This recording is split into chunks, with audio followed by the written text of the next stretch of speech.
Why mindset matters in business. Entrepreneurs का mindset business की सफलता या असफलता के पीछे एक बहुत ही इंपॉर्टेंट रोल प्ले करता है, बट कई बार हम ये इनटेंजिबल चीज़ों को इग्नोर करते हैं, जैसे कि belief and mindset of an entrepreneur. So I will give you an example comparing 20th century versus 21st century mindset, और दोनों के अप्रोच में, दोनों के काम में, दोनों के डिसीजन मेकिंग में कितना फ़र्क है, और दोनों के ओवरऑल आउटलुक, जिस तरीके से ये मार्केट को देखते हैं, अप्रोच करते हैं, उसमें कितना गैप आता है इन दोनों ही डिफरेंट काइंड ऑफ माइंडसेट की वजह से. And then we will try to understand कि कहीं हम भी तो माइंडसेट ट्रैप में नहीं है जिसकी वजह से हमारा ग्रोथ नहीं हो रहा. So what is 20th century and 21st century mindset? हम सब ने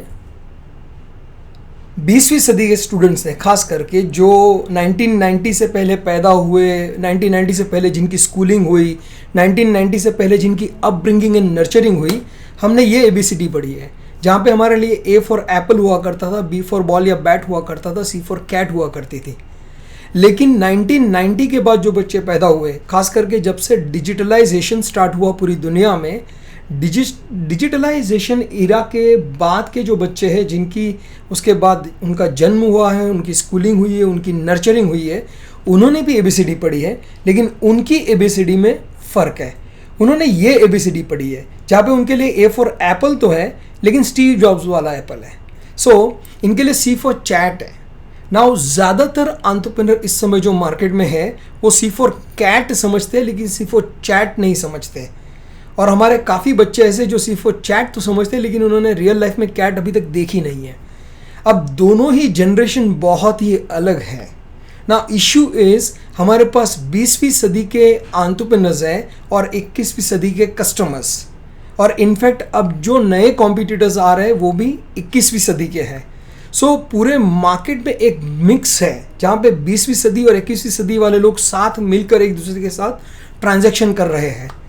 इट्स वेरी कॉम्प्लिकेटेड, और इसीलिए कस्टमर को समझना कई बार डिफ़िकल्ट हो जाता है हमारे लिए. Now 20th century and 21st century mindset में बेसिक क्या डिफरेंस है, लेट्स अंडरस्टैंड इट. 1990 से पहले जो लोग पैदा हुए, उन्होंने एक बहुत ही डिफरेंट इंडिया देखा है. हम लोग आज़ादी से बाहर निकले थे, गरीबी थी, एम्प्लॉयमेंट नहीं था, हमारे यंगस्टर्स को जॉब के लिए रिश्वत देनी पड़ती थी, और अगर रिश्वत देकर भी जॉब नहीं मिलती थी तो हमारे यंगस्टर्स सुसाइड करते थे. हमें अनाज के लिए राशन की लाइन में खड़ा रहना पड़ता था, सीमेंट स्टील कोटा से मिलता था, खाने का तेल राशन की लाइन में घासलेट लेने के लिए खड़ा रहना पड़ता था, स्टोव पे खाना बनता था. ज़्यादातर इंडियन फैमिलीज़ गरीब थी, ग्रोथ की अपॉर्चुनिटीज़ कम थी, और अच्छी क्वालिटेटिव खाने पीने की चीज़ें तक मिलना बहुत ही मुश्किल था. यहाँ तक कि बाहर के देश से पेट्रोल डीजल खरीदने का पैसा, ऑयल खरीदने का पैसा ना होने की वजह से स्कूटर बनाने वाली कंपनी कितनी स्कूटर बनाएगी और कार बनाने वाली कंपनी कितनी कार बनाएगी, ये भी गवर्नमेंट अप्रूव करके देती थी. उतनी ही क्वांटिटी का प्रोडक्शन होता था, क्योंकि बाद में फ्यूल कहाँ से आएगा. सो ये एक बहुत ही कंजर्वेटिव इरा था इंडिया के लिए, जहाँ पे हर चीज़ की स्कैरसिटी थी. अब 1990 के बाद जो बच्चे पैदा हुए, उन्होंने एक बहुत ही डिफरेंट इंडिया देखा है. वो इंडिया जो IT में नंबर 1 है, वो इंडिया जो बहुत सारे सेक्टर्स में वर्ल्ड मार्केट को डोमिनेट कर रहा है, वो इंडिया जो जेनेरिक ड्रग में नंबर 1 है. कई सेक्टर्स में इंडिया टॉप पर लीड कर रहा है अपनी इंडस्ट्री को. इसके अलावा उन्होंने देखा कि 1990 के बाद इंडियन लड़कियाँ मिस वर्ल्ड, मिस यूनिवर्स बनी. इंडियन टीम ने T20 वर्ल्ड कप जीता, उन्होंने वनडे वर्ल्ड कप जीता. हम एजुकेशन में आगे हैं, आज वर्ल्ड की टॉप कॉर्पोरेट्स के बेस्ट लीडर्स इंडियंस हैं. सो 1990 के बाद जो बच्चे पैदा हुए, उन्होंने बहुत ही डिफरेंट इंडिया देखा है. सो अब दोनों के माइंडसेट में इतना फ़र्क है कि 20वीं सदी वाला जिसका माइंडसेट है, उनको हर चीज़ में डाउट है, वो हर चीज़ को शक की नज़र से देखते हैं. सो अगर आज भी अच्छे चावल आएंगे सीज़न में, तो ये पूरे साल का स्टॉक कर लेंगे. क्यों? क्योंकि इनको विश्वास ही नहीं है कि भारत में अच्छे चावल पूरा साल हमें मिल सकते हैं. ये आज भी खाने पीने की चीज़ों का स्टॉक करते हैं. इनफैक्ट हमारी माइंडसेट ऐसी हो गई है कि आज हम अच्छे इम्यूनिटीज़ वाले अपार्टमेंट्स में रहते हैं, फिर भी घर में एक अलग से 2000 लीटर की टैंक पानी भर के रखते हैं, क्योंकि हमें आज भी डाउट है और हम सोचते हैं कि कल पानी नहीं आया तो हम बिलीव ही नहीं कर सकते कि भारत में अच्छा अनाज पूरा साल मिल सकता है, पानी 24 घंटे आ सकता है या रेगुलर मिल सकता है, क्योंकि हमने बहुत ही ख़राब ईरा देखा है। 1990 से पहले के जो लोग हैं वो हर चीज़ में डरते बहुत है और हर चीज़ को शक की नज़र से देखते हैं। तो जब सेंसेक्स 35,000 पे पहुंचता है तो 1990 के पहले वाला आदमी सेंसेक्स को देख के सोचता है कि ये बबल है, ये कभी भी फूटेगा, क्योंकि उसे विश्वास ही नहीं हो सकता, क्योंकि उन्होंने 3500 का सेंसेक्स देखा हुआ है, शायद 3500 का भी नहीं देखा हुआ है। और उसी समय 35,000 का सेंसेक्स देखने के बाद आज का यंगस्टर बोलता है कि अंकल क्या डरते हो, ये तो कुछ भी नहीं है, हमारा सेंसेक्स आज से 10 साल बाद 1 लाख से ऊपर होगा, शायद उससे पहले। 20th सेंचुरी वाले हर चीज़ में डरते हैं और हर चीज़ को शक की नज़र से देखते हैं, और 21st सेंचुरी वाले हर चीज़ में बहुत ज़्यादा कॉन्फिडेंट है। और ये 20वीं सदी वाला बिजनेसमैन 21वीं सदी वाले कस्टमर और एम्प्लॉयज़ के साथ डील कर रहा है, बहुत ही डिफ़िकल्ट होता है। 20वीं सदी वाले के साथ प्रॉब्लम क्या है कि अगर मेरे जैसा इंसान उनसे बात करेगा और कहेगा कि आप प्रोफेशनल मैन पावर हायर करो, मार्केटिंग में पैसा इन्वेस्ट करो, अच्छे सॉफ्टवेयर में इन्वेस्ट करो, इनका एक ही सवाल होता है, अगर ये मेरा इन्वेस्टमेंट डूब गया तो, एक्सपांशन मैंने किया और मैं फ्लॉप गया तो, टेक्नोलॉजी में मैंने इन्वेस्टमेंट किया और अगर हम उसको नहीं चला पाए तो, हर चीज़ में डाउट। और इसी डाउट की वजह से ये कॉन्फिडेंटली बिजनेस में जब जो डिसीजंस लेने चाहिए वो नहीं ले पाते। और 21वीं सदी के जो बच्चे हैं जो आफ्टर 1990 के बाद पैदा हुए और आज बिजनेस कर रहे हैं, वो बहुत ज़्यादा कॉन्फिडेंट है और वो किसी भी चीज़ में इन्वेस्ट करने से या किसी भी चीज़ के पीछे कोई भी डिसीजन लेने से डरते नहीं, और ये ज़्यादा फास्ट है। और हम कई बार सोचते हैं कि हमारे 20 साल बाद किसी ने एंट्री की बिजनेस में और वो हमसे आगे क्यों है, वो शायद इसीलिए क्योंकि वो डिसीजन लेने में आगे है, और हमने क्योंकि एक बहुत ही अलग ईरा देखा है भारत का, एक बहुत ही अलग पीरियड देखा है, हम अपने डर में से, अपने डाउट्स में से बाहर नहीं आ पाते। सो नाउ जस्ट इमेजिन कि माइंडसेट कितना इंपॉर्टेंट रोल प्ले करता है। अगर आप 20वीं सदी के माइंडसेट से बिजनेस करोगे तो आप हर चीज़ करने से डरोगे, हर चीज़ में आपको डाउट होगा, एक डिसीजन लेने के लिए आपको साल भर सोचना पड़ेगा। और अगर 21st सेंचुरी माइंडसेट होगा आपका तो फिर आप कुछ भी करने से डरोगे नहीं, आप बहुत जल्दी करोगे। ऑफकोर्स बहुत जल्दी कुछ भी करने से भी नुकसान होता है, बट हमें दोनों का ब्लेंड ही चाहिए। हमें 20th सेंचुरी वालों का एक्सपीरियंस एंड 21st सेंचुरी वालों का एबिलिटी एंड स्पीड चाहिए। अगर ये दोनों का कॉम्बिनेशन हमने डेवलप कर लिया विथ प्रॉपर लर्निंग, तो फिर हमें और हमारी तरक्की को कोई रोक नहीं सकता। ये माइंडसेट को चेंज करना बहुत इम्पॉर्टेंट है। Now let's look at new age customers. ये 20वीं सदी के बिजनेसमैन 21वीं सदी वाले कस्टमर के साथ डील कर रहे हैं, and I will give you an example नुकसान क्या होता है।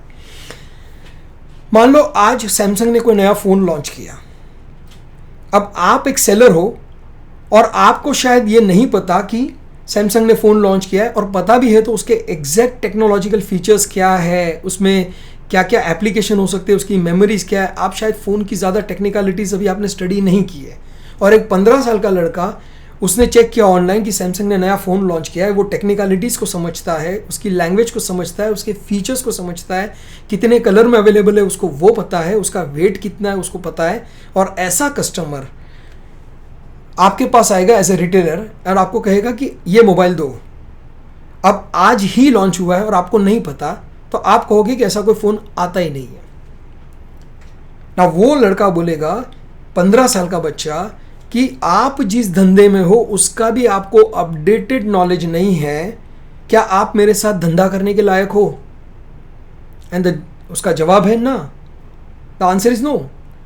नाउ मान लो कि दूसरा सिनारियो है जहां पर सैमसंग ने एक दिन पहले या एक वीक पहले फ़ोन डिस्ट्रीब्यूट किए हैं, उसकी अवेलेबिलिटी इंश्योर की है और उसके बाद पब्लिक लॉन्च किया, और कस्टमर आपके पास आया, आप एक रिटेलर हो, आपके पास फ़ोन स्टॉक में है, तो जैसे ही वो लड़का आके कहेगा कि ये फ़ोन दो, आप दिखाओगे और आप बहुत एक्साइटेड होंगे, आप कहोगे कि फ़ोन आज ही लॉन्च हुआ है, इसमें ये फीचर है। लड़का बोलेगा, अंकल इस फ़ोन के बारे में मुझे सब कुछ पता है, ऐसी चीज़ें जो आपको नहीं पता मैं आपको समझा सकता हूँ। सो आप मुझे ज्ञान मत दो, आप खाली भाव बोलो कितने में दोगे। बाजू वाला 300 कम में देता है, आप कितने में दो। Now are you ready for such customers? And most important, ऐसे सिर्फ कस्टमर्स नहीं है, ऐसे कॉम्पिटिटर्स भी आएंगे and it's going to be very difficult to deal with such customers. और इसीलिए आज ज़्यादातर चाहे वो रिटेलर हो, मैन्युफैक्चरर हो या बिजनेसमैन, जो इस टाइप के कस्टमर से डील नहीं कर पाते, उनके ग्राहक धीरे धीरे कम हो रहे हैं। एंड फिर नतीजा ये निकलता है कि ये अपने बिजनेस से थक जाते हैं, गिव अप करते हैं एंड अल्टीमेटली अपनी शॉप को या फैक्ट्री को लीज कर देते, रेंट पर दे देते हैं। अब ये बता नहीं रहे कि अब हमसे होता नहीं है। सो ये दूसरे बिजनेसमैन को डिस्करेज करने के लिए कहेंगे कि क्यों मर रहे हो, हमने रेंट पे दे दिया, हमारी फिक्स पैसिव इनकम आ रही है। बट जब ये कोरोना या ऐसी कोई लॉकडाउन या ऐसी पेंडेमिक आती है, रेंट्स आने बंद हो जाते, तब आपके पास कोई सोर्स ऑफ इनकम ही नहीं बचता। एंड उसका दूसरा नुकसान है कि आपके बच्चों को जब पैसिव इनकम से लाइफ जीने की आदत पड़ जाती है और वो पैसा अगर सफिशिएंट है और ये अच्छी लाइफ जी सकते हैं, तो शायद ये अपने करियर को लेके उतने सीरियस नहीं होंगे या आपसे ही सीखेंगे। So it's very dangerous. Now एक और इंपॉर्टेंट चीज जो हमें ध्यान में रखनी है, ये जो दो टर्म मैंने स्क्रीन पर रखी है, स्क्रीन एजर्स एंड ट्राइज्यूमर्स, शायद हमने इसके बारे में ना सुना हो। पहले हम यंगस्टर्स को टीन एजर्स कहा करते थे, अब हम उनको कहते हैं स्क्रीन एजर्स। और स्क्रीन एजर्स सिर्फ यंगस्टर्स नहीं है, इनफैक्ट पिछले 3 सालों में फेसबुक पे सबसे ज़्यादा जो यूज़र बढ़े हैं वो 55 प्लस की एज वाले हैं। और क्योंकि वो फेसबुक और सोशल मीडिया यूज़ कर रहे हैं, वो भी स्क्रीन एजर बन चुके हैं, तो ज़्यादातर कस्टमर्स अब स्क्रीन एजर्स हैं। सो अगर आप अपना मार्केटिंग डिजिटल प्लेटफॉर्म पर नहीं कर रहे हो या डिजिटल स्क्रीन्स पे आपकी विजिबिलिटी नहीं है, तो आप उनके रडार स्क्रीन से गायब हो जाओगे। कस्टमर आपको धीरे धीरे भूलने लगेगा। सो ये हमें ध्यान में रखने की ज़रूरत है। एंड दूसरा है ट्राइज्यूमर्स। पहले हम कंज्यूमर कहा करते थे, आज भी कहते हैं, बट वही कंज्यूमर आज ट्राइज्यूमर है। अगर आपको ये स्क्रीन एजर्स एंड ट्राइज्यूमर्स के बारे में ज़्यादा डिटेल में समझना है, तो इसके लिए एक स्पेशल वीडियो हमने ऑलरेडी बनाया हुआ है, आप उसको यूट्यूब पर सर्च करके देख सकते हो। सो हमें बिजनेस सिखाया किसने? अब नाउ टेक्नोलॉजी एडवांस हो रही है, डिजिटलाइजेशन हो रहा है, ऑनलाइन ट्रेड बढ़ रहा है, 21st सेंचुरी कस्टमर है, ये स्क्रीन एजर्स है, ये ट्राइज्यूमर्स है। और उसके सामने हम जो 20वीं सदी के बिजनेसमैन हैं, मोस्ट ऑफ अस, हमने बिजनेस किससे सीखा? अपने बाप दादा से। नाउ बाप दादा कहा करते थे कि बेटा कुछ भी हो जाए, अपना कैश काउंटर कभी नहीं छोड़ने का। नाउ अगर आप एक रिटेलर हो और आप अपना कैश काउंटर कभी छोड़ोगे ही नहीं, तो आप उसी कैश काउंटर पे अपनी ज़िंदगी बर्बाद कर दोगे। और ऐसे कई रिटेलर्स होंगे जिन्होंने अपने कैश काउंटर पे स्टोर मैनेजर को बिठाया हुआ है और खुद फ्री होकर बाहर की दुनिया देख रहे हैं। ये इंटरनेशनल टूर कर रहे हैं, ये अलग अलग सिटीज़ में जा रहे हैं, ये एग्जीबिशंस को अटेंड कर रहे हैं और नए आइडियाज़ को कैप्चर कर रहे हैं। तो 5 साल या 10 साल बाद आगे कौन होगा? वो जो काउंटर पे बैठा है या वो जो ट्रैवल कर रहा है, जो लर्निंग एंड एक्सपोजर ले रहा है? नंबर 2, बाप दादा ने कहा था कि बेटा हमेशा माल होगा तो बिकेगा, सो माल स्टॉक में रखो। ये बहुत पुराना माइंडसेट है। और आज कहा जाता है कि अगर प्रॉफिटेबिलिटी चाहिए तो लीन स्टॉक होना चाहिए, लीन मैनेजमेंट होना चाहिए, मिनिमम स्टॉक पे काम होना चाहिए। मैं एक ऐसी फैक्ट्री को जानता हूं कि अपनी एसएमई है, रॉ मटेरियल फैक्ट्री में आता है और 3 घंटे में फिनिश गुड्स बन के बाहर निकल जाता है। इतना लीन ऑपरेशंस। सो बहुत सारे प्रिंसिपल्स है जो 20th सेंचुरी के लिए सही थे, लेकिन 21वीं सदी के लिए शायद ये सही नहीं है। यही पुराने प्रिंसिपल जिससे हमें 20वीं सदी में सफलता मिली, उन्हीं प्रिंसिपल्स की वजह से 21वीं सदी में हमें असफलता मिलेगी, हम बर्बाद हो सकते हैं। So it's very important that हम अपने पुराने माइंडसेट, पुराने आइडियाज़, पुराने नॉलेज को एक बार साइड में रखकर कुछ नए आइडियाज़ ले, नया नॉलेज ले और नया माइंडसेट फिर से डेवलप करें, अपने आप को ट्रांसफॉर्म करें। नाउ जब भी बिजनेस में प्रॉब्लम आती थी, हम जाके बाप दादा से पूछते थे, हमारे फोर फादर से, कि भाई ये प्रॉब्लम को मैं कैसे सॉल्व करूं। आज अगर आप अपने बाप दादा के पास जाओगे कि भाई ऑनलाइन सेल बढ़ रहा है, डिजिटलाइजेशन हो रहा है, एक 12 साल का बच्चा भी हमें बहुत सारे सवाल करने लगा है, इन प्रॉब्लम को कैसे सॉल्व करूं, तो ना बाप दादा कहेंगे कि ऐसी प्रॉब्लम हमने हमारी ज़िंदगी में कभी देखी ही नहीं थी, ना हमने कभी स्क्रीन एजेस या ट्राइज्यूमर जैसी चीज़ें सोची थी। सो इन प्रॉब्लम का सॉल्यूशन हमारे पास नहीं है, आपको शायद यही जवाब मिलेगा। So just imagine if you, आपका अप्रोच माइंडसेट 20वीं सदी से 21वीं सदी में ट्रांसफॉर्म नहीं हुआ तो आपका माइंडसेट ही आपको डुबा सकता है, आपकी असफलता की सबसे इंपॉर्टेंट वजह बन सकता है। It can be the number 1 reason for your failure. So that's why I said that mindset play a very very important role in your business, whether you want to succeed, or probably if you don't try to succeed you might fail if you don't transform yourself. So if you want to transform yourself, I am Aslam Charanya and I am the business multiplication coach helping SMEs achieve exponential growth in their businesses. And I'm also the founder of M Square, an organization that provides training and consulting services to small and mid-sized businesses. Connect with me, watch my YouTube channel, like it, subscribe it, and also connect with me on various social media platforms. और सिर्फ उन videos को देखो मत, सिर्फ page को like मत करो, सिर्फ ग्रुप को ज्वाइन मत करो, बट अगर आपके दिमाग में कोई भी सवाल है आपके बिजनेस को लेके, if you are running SME enterprise, you are running an SME enterprise और आपको कोई भी प्रॉब्लम या इश्यू है जिसका आपको सॉल्यूशन चाहिए, सो आप उन सोशल मीडिया हैंडल्स पे या यूट्यूब चैनल पे जहाँ पे आप वीडियो देखते हो उसके बाद कमेंट्स में प्लीज़ अपनी कमेंट शेयर करो, अपने क्वेश्चंस पूछो, ताकि या तो मैं पर्सनली आपको उस सवाल का जवाब दे सकूं या फिर मैं उस पर कोई वीडियो बना के रिलीज कर सकूं, ताकि आप जैसे जितने भी और एंटरप्रेन्योर के मन में सेम सवाल घूम रहा है उसे भी इसका सॉल्यूशन मिले. So stay connected with me. Most important is why you should connect with me. I give you a very important reason. 15 साल एसएमई के साथ काम करके प्रैक्टिकल प्रॉब्लम्स को स्टडी किया है, उनके माइंडसेट को समझा है, उनकी वर्क कल्चर को समझा है, उनके प्रॉब्लम की जड़ों को समझा है, एंड फाइनली 15 साल बाद I have come up with a slogan, a promise, and that is let's multiply. आपका बिजनेस जो भी है, जैसा भी है, जो भी प्रॉफिटेबिलिटी है या नहीं है, जिस स्थिति में भी आप हो, we can connect together. I can help you out, and together let's multiply your profits, let's multiply your business, let's multiply your own personal freedom, and overall let's multiply your success. So stay connected with us and keep watching these videos. Thank you.